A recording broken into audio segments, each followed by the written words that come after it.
সংখ্যা হোক সৰ্বপ্ৰথমে সৃষ্টিকৰ্তা ঈশ্বৰক কোটি কোটিবাৰ ধন্যবাদ জনাইছোঁ।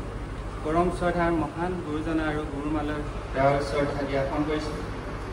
ঈশ্বৰৰ বিশ্বাসী সকলো দাস দাসীলৈ প্ৰভু যীশুৰ মধুৰ নামত নমস্কাৰ জনাই আজি মই মোৰ সাক্ষ্য আগবঢ়াবলৈ লৈছোঁ।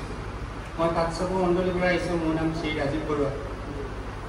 মই 2018 চনত 19 চনৰ কোনো এটা দিনত দেউতাৰ লগত এই পবিত্ৰ গৃহলৈ আহিছিলোঁ। দেউতা কেঞ্চাৰ আছিল আৰু মোৰ তেতিয়া এটা হাতৰ বিষ আছিলে মোৰ হাতখনত। সেই বিষটো পিতাই প্ৰাৰ্থনা কৰি থাকোঁতে মই আৰোগ্য পালোঁ, সুস্থ হ'ল।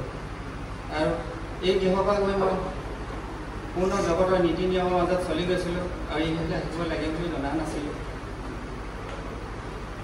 কিন্তু 2023 চনত মোৰ চিলিপ ডিছৰ সমস্যাত ভোগোঁ। ডক্টৰ বেষ্ট সকলোকে লগালোঁ, কিন্তু মই ভাল নাপালোঁ। মোৰ শৰীৰটো ক্ৰমান্বয়ে দুৰ্বল বেয়া ফললৈ ঢাল খাই গৈ আছে।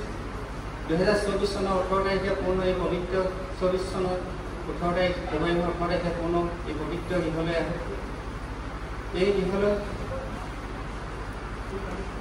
মোৰ চিলিপ ডিছৰ সমস্যা লৈ আহোঁ। এই গৃহলৈ অহা কেইদিনমান পিছতে মোক গুৰুজনাই সম্পূৰ্ণ দৰ্শন দি মোৰ কঁকালত হাত দি মোক ফোন কৰিছিলে আৰু মোক সুধিছিলে ভাল পাইছে নাই বুলি সুধিছিলে। তেতিয়া মই কৈছিলোঁ মোৰ কঁকালৰ বিষটো অলপ আছে বুলি। তেতিয়া গুৰুজনাই মোক কৈছিলে লাহে লাহে ভাল হ'ব। সঁচাকৈ মই লাহে লাহে এই চিলিপ ডিছৰ সমস্যাৰ পৰা যথেষ্টখিনি সুস্থ হ'লোঁ। আগতে মই বেল নোলোৱাকৈ ইফালে ইফালে যাব নোৱাৰিছোঁ। LS বেলডাল লগত মাৰি দিলোঁ। এই পবিত্ৰ গৃহলৈ অহা কেইদিনমান পিছৰ পৰা মই LS বেলডাল মাৰিবলৈ এৰি দিলোঁ। চাইকেল চলাব নোৱাৰিছিলোঁ। এতিয়া মই চাইকেল 3 কিলোমিটাৰ 4 কিলোমিটাৰ চাইকেল মাৰি চলাই থাকিব পাৰোঁ।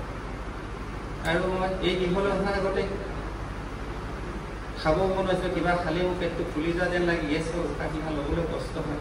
এতিয়া মই সকলোখিনি বস্তু খাব পৰা হ'লোঁ। এই মোৰ সাক্ষ্য। আৰু মোৰ এটি সাক্ষ্য আছিলে, আমাৰ ঘৰৰ সন্মুখতে এজোপা গছ আছিলে। সেই গছজোপাটো পবিত্ৰ গৃহলৈ অহাৰ আগতে মই ডাঙৰীয়াক পায়স দিছিলোঁ আৰু পবিত্ৰ গৃহলৈ অহাৰ পিছত মই গছজোপা কাটিম বুলি মনতে ভাবি থাকোঁ, কিন্তু মই কাটিবলৈ সাহস নহয়।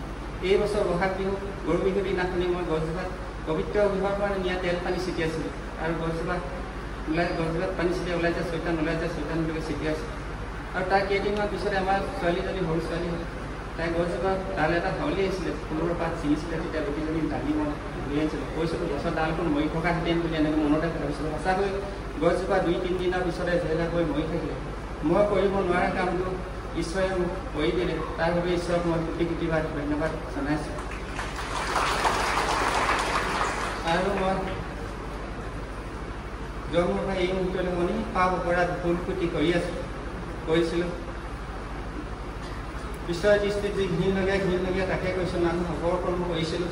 ঈশ্বৰে যাতে মোক সকলোখিনি আজিৰ পৰা মোক ক্ষমা কৰি দিয়ে আৰু সকলোখিনি ক্ষমা কৰি মোক আমাৰ ঘৰখনক ৰোগৰ পৰা দুখৰ পৰা পৰিত্ৰাণ কৰি প্ৰভুৰ পথত চলিবলৈ যাতে আমাক জ্ঞান বুদ্ধি শক্তি দিয়ে, এই মোৰ ঈশ্বৰৰ ওচৰত প্ৰাৰ্থনা।